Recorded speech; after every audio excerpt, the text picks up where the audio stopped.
আসসালামু আলাইকুম সবাইকে।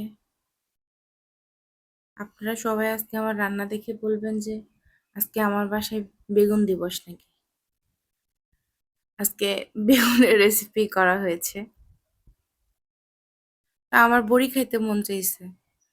বড়ি তো খাবো, কিন্তু কিনে তো খাবো না আমি। ওই ওই জিদ, ওই কাজ, বড়ি বানায়ে তারপরে রান্না করে খাচ্ছি।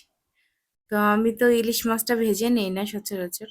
তো আজকে নিয়েছি, যে কারণ আমার কাছে অন্য মাছ ছিল না, আজকে অন্য কোনো বড় মাছ। এই জন্য ভেজে রান্না করতে হয়েছে। আর বড়ি দিয়ে রান্না করলে একটু ভেজে নিলে ভালো লাগে খেতে। মাশাআল্লাহ, আমার বড়িগুলো অনেক সুন্দর হয়েছে, দেখুন গলে গিয়েছে।